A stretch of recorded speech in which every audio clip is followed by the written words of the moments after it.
Russia will take Kiev off the map. In September, when Joe Biden was ready to issue such authorization as an act of war and would be responded in kind, that when this went nuclear, the United States would be involved. We know exactly what's going to happen. The Russians have not changed their posture whatsoever. And the response will be catastrophic for Ukraine and devastating for NATO and the United States. The West is wrong and Russia's not bluffing. There will be a war, and that war will be nuclear. Well, we already know what the risks are because this is the second time we've gone through this scenario. The first time, of course, was in September when Joe Biden was ready to issue such authorization on September 13th. On September 12th, the Russian President Vladimir Putin made it clear that if this were done, this would be interpreted by Russia as an act of war and would be responded in kind. On September 13th, the day Biden was going to sign off on this, he had a White House meeting with Keir Starmer, the British Prime Minister. The Russian ambassador to the United Nations reiterated that if he signed that document, a declaration of war would have been signed. And this was backed up by the Russian ambassador to the United States, Anatoly Antonov, who spoke to several officials, former government officials, who called him at the behest of the Biden administration to find out were the Russians serious. Anatoly Antonov said not only were the Russians serious, but that when this went nuclear, notice what I said, when this went nuclear, the United States would be involved. So he said there will be a nuclear war and America will be part of it. It won't be limited to Europe. Biden wisely backed down. So we know exactly what's going to happen. The Russians have not changed their posture whatsoever. If Ukraine, let me make it as clear as possible. If Ukraine uses an ATACMS missile to strike a target inside Russia, that is in Kursk Oblast, Russia will say that that's an attack by the United States and will treat it accordingly. It will be a state of war between the United States and Russia. And from what I understand, I've been in contact with sources in Moscow. First of all, let me just say that the Russians aren't panicked. What the Russians are saying is that the decisions have already been made. Anybody who's looking for a convoy of vehicles running to the Kremlin to decide, the decision has been made. It is automatic.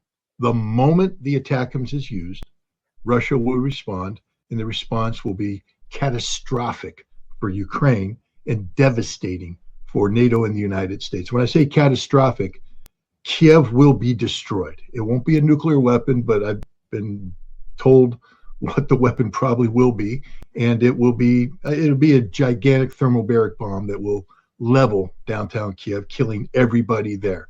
Russia will take Kiev off the map. And if I know this, the CIA knows this, Biden knows this, Zelensky knows this. The thing is, they think Russia's bluffing. They don't think Russia will do it. It's not a gamble I'm willing to take, because it's not just gambling away the lives, millions of lives in Kiev, but it's gambling away all of humanity. If the West is wrong and Russia's not bluffing, there will be a war, and that war will be nuclear, and we will all die. United States, it's just the way it is. The guidance system, the data that goes in, is developed by a special Department of Defense activity in Europe that does targeting for guidance systems like this. It's done by American-only analysts, geospatial analysts.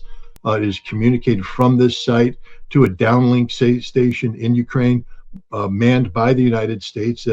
This is classified communication, so it's using National Security Agency cryptology, which means that only Americans can touch it.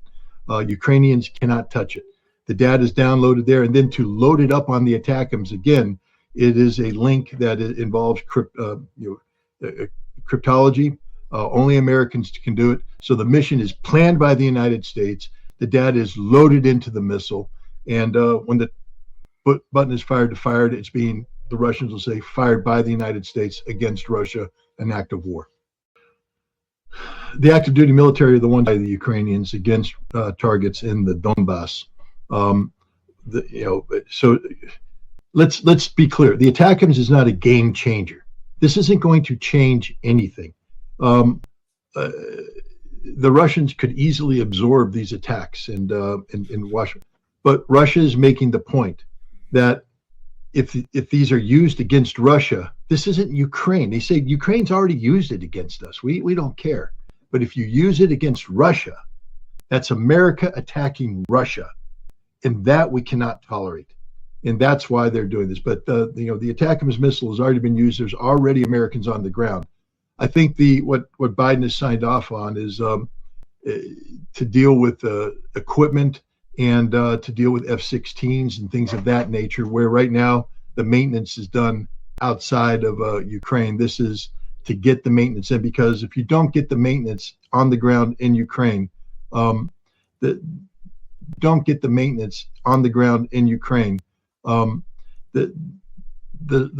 logistics and the support, combat service support for the Ukrainian army falls apart, because the second something breaks, it has to leave Ukraine. It has to be repaired and brought back. That takes forever. The Biden administration is running out of time. They have until January 20th to get some sort of result in Ukraine, and so they're going to jam these guys in there so that the turnaround time for maintaining equipment is it's much shorter. Create conditions that make it impossible for Donald Trump to move rapidly to disengage in Ukraine. The goal here is right now the Ukrainian incursion into Kursk, which is Russian territory. Remember, the Kursk incursion was planned and directed by the United States. It literally was an invasion by the United States of Russia using Ukrainian proxy forces and American mercenaries and Russian defectors and things of that nature. CIA was involved, the Department of Defense was involved, NATO was involved, using brand new NATO communications equipment, using American tactics. They went in there, and the goal was to seize a lot of territory and then use it to trade off at the negotiating table. Russia stopped the incursion, and now Russia is in the process of evicting the Ukrainians.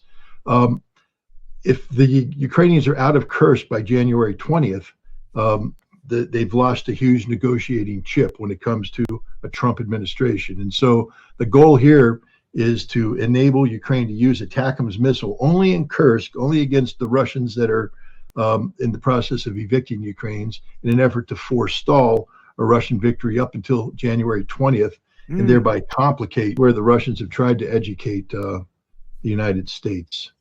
Vladimir Putin has said, it's one thing to have Ukrainian drones come into Russia. It's one thing to have Ukrainian missiles come into Russia. But when there is a mass attack on Russia, which uses Ukrainian systems and British systems, French systems, and American systems that can only be used if British, French, and Americans are involved, we have to assume that this is a coordinated effort by Ukraine and NATO to launch a decapitation strike, and we have to act accordingly. So when we see an attack of this nature coming in, we will respond. And our doctrine says that when you launch a major conventional military attack against Russia, we will respond with nuclear weapons. That's it. So don't do it. It's as clear as day. Don't do it. There's no reason to do this. It will trigger a nuclear war. It will trigger a nuclear war. Not it might, it could, maybe, I don't know. It will trigger a nuclear war. As Putin has said over and over again, the decisions have been made. We don't have to think about it. If the trigger is pulled, we automatically pull our trigger. That if you manage to survive until January 20th, and you pull the trigger on this authorization you've given, you will never see another American penny. We will withdraw all aid. This is Donald J. Trump telling you the truth, that on January 20th, all assistance forever ends in Ukraine. Now, to NATO, if you ever make a statement like the one you made again about encouraging this attack, understand, Ruth, you will not be the Secretary General the day I arrive in office. I will remove you. In NATO, I will disband you. I cannot allow you to dictate the outcome of American national security interests and the security of the American people. It isn't going to happen. Then he needs to tell the French and the British that if they want to proceed in allowing Scalp and Storm Shadow missiles to be used, they're on their own. There is no Article 5 protection. That if they attack Russia, then they will be held to account by Russia, and America and NATO will not do a damn thing about it. There has to be consequences for these foreigners putting American security on the line. The life of every American citizen right now is at stake because of the absolutely abysmal policy of Biden being encouraged by the French, the British, NATO, and the Ukrainians. These are not the friends of America. They are the enemies of America because they're the only ones right now actively conspiring to destroy America. Donald Trump is not the president right now, but he is going to be president, and he needs to let them know there will be consequences for their actions, that they cannot act on Joe Biden's instructions. They must understand there's a new sheriff in town, and they better be calling up this new sheriff and lining up behind this new sheriff, or else on January 20th, there will be hell to pay. This is what he needs to do. Now, people will scream Logan Act. It's unprosecutable. They aren't going to touch this president. He's not trying to make policy for Biden. He's telling the world what the policy will be 20th. Mike Pompeo, the Secretary of State, he was opposed by John Bolton, the National Security Advisor. He was opposed by the Secretary of Defense. He was deposed by Dan Coats, the Director of National Intelligence. Everybody, but he did it anyways, because that's how Donald Trump works. Donald Trump is a top-down leader. Marco Rubio will be a figurehead. Marco Rubio will make no policy. Marco Rubio probably will quit before 2 years, but at the end of 2 years, he will be gone. He was brought in to appease the Adelsons. Miriam Adelson gave $100 million to Donald Trump. Marco Rubio has been a pet project of her husband before he died. She tried to make him the vice president. That didn't work. She said, my $100 million has a catch. He has to be in your administration. And so the Secretary of State position was offered. Understand, ask Rex Tillerson how it's like to be Secretary of State under Donald Trump. Ask Pompeo, ask them how much independent policy making did they get to make. The answer is absolutely none. Makes policy. Director of National Intelligence will be briefing Donald Trump about the reality of the world that he lives in. This is why he appointed her. Understand that this isn't a Miriam Adelson $100 million appointment. This is Donald Trump meeting with Tulsi Gabbard, this is a revolution. I don't think people understand that there is a revolution, not only in domestic affairs, but international affairs afoot. And if you're not on board the revolution, you'll be cast aside. That is as easy as day. Donald Trump said he learned from the last election. He didn't understand how to govern, and he was surrounded by bad people because he had to pick from the establishment. He has picked many non-establishment people in critical positions, and everybody else who's there better just stand up and salute smartly. He's not asking them to make policy. He's asking them to implement policy. I can go to the hospital if somebody got in a car accident and say how great they are and what they do, but they're dead. They're on life support. It's done. Israel has committed fatal injury to itself. It will not recover. So all these Zionists are going to sit there and scream, support Israel, support Israel, support Israel, but they can't undo the damage that's been done. Israel has fatally harmed itself. And so it's a self-solving problem. And I think Donald Trump is smart enough to understand that reality, that he knows that he's surrounded himself with these people that have a vision about what they think is going to happen, but that isn't what's going to happen. Something very different is going to happen. And that is Trump will call him in and whisper in his ear and say, shut up. You're on the way out. I easily could pick up a phone call right now, call Benny Gantz, and have him installed as the prime minister of Israel. You play my game now. My name is not Joe Biden. My name is Donald Trump. And if you want to get out of this mess, you better start saying yes. But see, he thinks he can control everything. He can control everything in Israel. He can't control Saudi Arabia. He thinks, he understands that in order for Israel to survive, their economy has to recover. For their economy to recover, he needs to breathe life into the Abraham Accords, which normalizes relationships. Saudi Arabia said, we aren't playing that game until there is a Palestinian state whose capital is in Jerusalem, and the rest of the world is behind Saudi Arabia, and Donald Trump's not going to get them to move off of that position. And so this is a completely different reality. It doesn't matter what the Zionists think they want. The world has changed. It's a completely different world today than it was when Donald Trump was president before. Iran has led an axis of resistance that has defeated Israel, defeated them in Hamas in Gaza, Hezbollah in Lebanon, the Houthi in Yemen, and Iran itself holds missiles over the head of Israel. Trump can't make this go away. He's going to have to get Israel to agree to peace. Netanyahu is under investigation. It's such a sensitive case that the judge has sealed the file. Netanyahu gave a briefing to the Israeli people where he tried to blame Hamas for the failure to release the hostages. He said it was Hamas's fault. Hamas never wanted. And he made reference to a document that the Israeli Defense Force captured in Gaza. This is the most secret document in all of the Israeli archives today because it talks about the intent of Hamas, what they wanted to do, what their plans are. And early on in the document, there's a page that talks speculatively how Sinwar could flee Gaza with the hostages and go to Iran.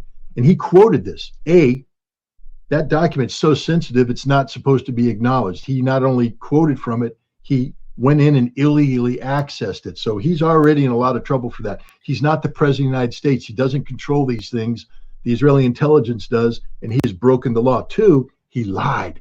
The next 2 pages say that Sinwar said, no, I'm not doing that. I'm staying here. I'm actively looking for a hostage deal. We want a ceasefire. We need a ceasefire. The blame is on Israel. He lied to the Israeli public about Hamas's refusal to engage when it's his himself. He's being investigated for that. But this is so sensitive that the judge had to seal the file. So he's in really hot water right now. The minister's name and office to gain access to a document that he had no right to gain access to, and to be able to, I mean, this document's so sensitive, you're not even allowed to take notes when you read it. And he apparently copied it and brought, I mean, it is not a good thing. If you remember when Sandy Berger went to the National Archives to clean up some things about the Clinton administration, he tried to pull out documents and stuff them in his underwear and got caught. This is worse than that. This is a huge scandal, systemically controlled by pro-Israeli resources, and it's impossible to get into the national level today if you don't have totally support Israel, Zionism, etc. But as I said, I used to lose sleep over this. I don't now, because while the tragedy of Gaza will continue, the children will continue to die, the people will continue to be butchered by the Israelis, the clock will run out. Israel will not be able to sustain this, not because the United States is going to stop them, not because the world's going to stop them, because Israel is self-destructing. Again, for all the people out there thinking I'm smoking dope or snorting something, it's not just me that says this. Retired Israeli prime ministers are saying this. Retired Israeli generals are saying this. Active duty generals are saying this off the record. Israeli diplomats are saying this off the record. Israel is fatally wounded, and it's a self-inflicted wound, and there's no recovering from this. So, I'm not worried about Trump's pro-Israeli stance, because it doesn't matter how much you support Israel, you're going to be burying Israel